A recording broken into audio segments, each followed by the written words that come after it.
Porque una ciudadanía exigente garantiza una política eficiente. Acción Ciudadana presenta el informe Estado de la Integridad Electoral en El Salvador, periodo junio-septiembre 2025. Buenas tardes. Bienvenidos a la presentación del informe Estado de la Integridad Electoral en El Salvador. Comencemos. ¿Por qué es importante analizar el estado de la integridad electoral en el país? Bueno, en primer lugar, por la instrumentalización. Considerando el contexto autoritario que atraviesa el país, el monitoreo es importante pues identifica posibles instrumentalizaciones de las instituciones y de la normativa electoral de cara a las elecciones de 2027. Esto, por supuesto, en beneficio del partido oficial. En segundo lugar, permite realizar una evaluación, es decir, evaluar el posible impacto de las reformas legales, así como de las decisiones y acciones jurisdiccionales y administrativas que afecten las condiciones de igualdad en el proceso electoral. Y en tercer lugar, es importante para informar, es decir, para generar información precisa y verificable sobre el desarrollo del proceso electoral que permita informar adecuadamente a los actores nacionales e internacionales. Este trabajo busca sistematizar los eventos que influyen en el proceso electoral para analizar su impacto en las elecciones 2027. Este monitoreo se basa en 18 indicadores o ítems que miden o evalúan la integridad electoral desde distintas etapas o elementos propios de una elección. Acá se presentan solo los indicadores con alguna actividad en el periodo de evaluación que va de junio a septiembre de 2025. Entrando al detalle de los hallazgos. El indicador número 1 es el diseño legal del sistema electoral y de las elecciones. En este caso, el hallazgo más relevante es que con las reformas electorales impulsadas por el oficialismo, las elecciones han perdido su capacidad de balancear el poder y permitir la alternancia. Además, esas reformas generan distorsión en la representación y condiciones inequitativas en las elecciones. Véase que las reformas de 2023 seguirán generando distorsiones en la representación, lo que obviamente va a beneficiar al partido oficial incluso si obtuviera una menor votación a nivel legislativo y municipal en 2027. En segundo lugar, la eliminación del financiamiento público ha dejado a los partidos a merced del financiamiento privado, con los posibles riesgos que ya se conocen y la incertidumbre de si podrán financiar sus campañas. Por otra parte, la reforma constitucional que redujo el periodo presidencial para realizar elecciones generales en 2027 está a tono con patrones ya conocidos en contextos autoritarios. Hay que decirlo claramente, esto podría consolidar el sistema de partido único. Finalmente, el establecimiento del voto desde el extranjero, con el consecuente envío a la circunscripción de San Salvador de los votos de los no domiciliados en el país, lo que produce una seria distorsión en el resultado legislativo, pues se infla de manera artificial la circunscripción de San Salvador.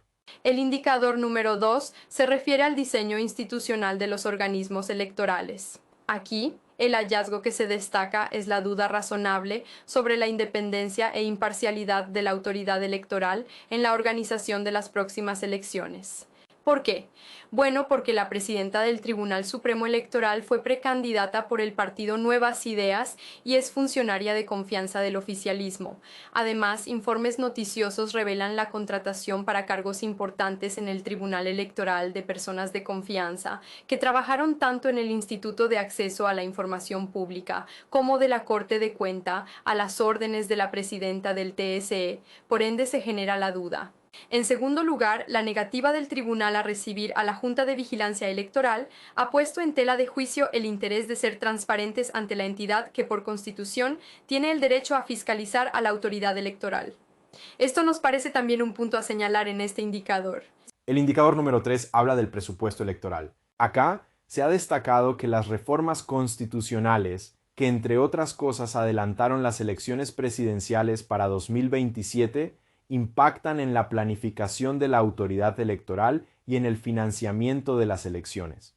El día de hoy todavía no se tiene claro cuánto costarán las elecciones de 2027 ahora que se agrega la elección presidencial. Además, la autoridad no ha revelado los detalles de este presupuesto, lo que no permite evaluar la pertinencia de este. Es decir, aprobaron un presupuesto hace unos meses antes de la reforma, pero nunca revelaron los detalles del mismo. Entonces, no se ha podido evaluar porque no se conoce a profundidad. Continuando con el siguiente indicador, el número 5, que se refiere al registro electoral, a esta fecha el hallazgo más relevante es que no hay la debida transparencia en el registro electoral, dado que no se conocen muchos de sus datos y no se pueden verificar las altas y bajas de personas en el registro, lo que no genera la confianza suficiente para los actores políticos.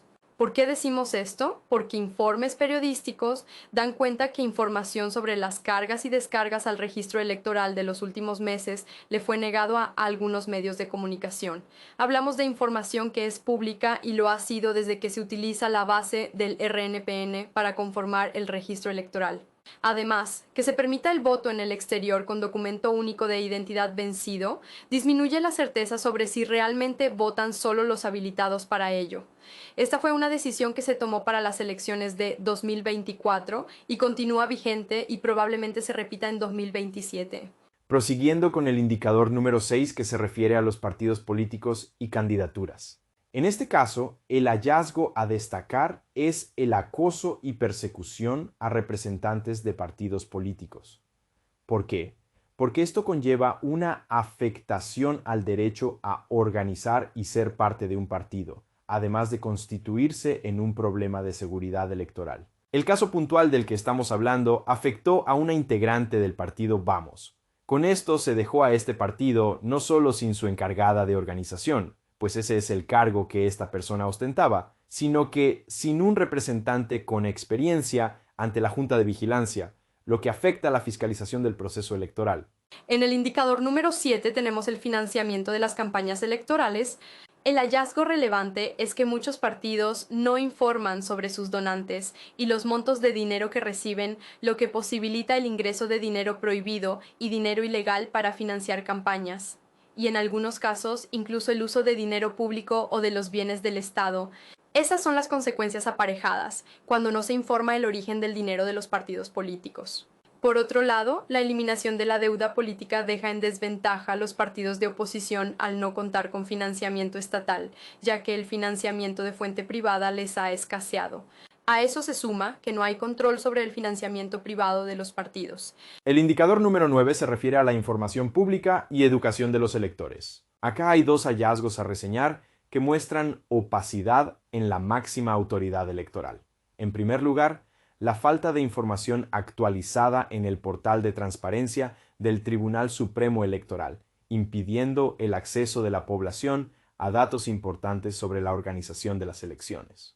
Acción Ciudadana ha encontrado serias deficiencias en el portal de transparencia de la autoridad electoral. Por otra parte, también persiste la opacidad en la entrega de información que se le solicita al TSE, dado que, por ejemplo, se negó a informar sobre la existencia y el trabajo de su unidad encargada de fiscalizar el financiamiento de los partidos. Finalmente, el indicador número 11, relacionado con la planificación de los órganos electorales. En este caso, el hallazgo es que el Plan General de Elecciones no ha sido publicado aún, y los pocos datos que se conocen se evidencia que no se han considerado los datos del Censo de Población 2024 para la distribución de diputaciones ni para el número de concejales municipales. Obviamente, la responsabilidad de ajustar las circunscripciones departamentales recae en el legislador. El no tomar en cuenta los cambios del censo realizado en 2024 para el establecimiento del tamaño de las circunscripciones legislativas podría dejar sobrerepresentadas algunas de ellas, y esto puede producir una distorsión del sistema electoral. ¿De qué estamos hablando? Bueno, el análisis realizado por Acción Ciudadana muestra que la circunscripción de Cabañas solo debería de tener un escaño legislativo, pero debido a que hay un ajuste de ley que establece un mínimo de 2 escaños por circunscripción, esta recibe 2, es decir, Cabañas queda sobrerepresentada quitándole un escaño a San Miguel, que por esto queda subrepresentada. Hay que decir también que el censo de 2024 dejaría algunas circunscripciones con un escaño adicional con respecto a su tamaño actual. Es el caso de Santa Ana y La Libertad, que ganarían un escaño, y otras por el contrario lo perderían, como sería el caso de San Miguel y Usulután. Entonces, hay que prestar atención a si se va a aplicar los datos obtenidos del censo 2024 de cara a las elecciones de 2027, lo que se debe reflejar en el plagel. Este sería nuestro primer informe sobre el estado de la integridad electoral en El Salvador. Pronto esperamos presentar un nuevo informe que recoja lo acaecido en los meses de octubre, noviembre y diciembre de 2025. Muchas gracias. Acción Ciudadana agradece su sintonía. Le invitamos a ingresar a nuestro sitio web para más información.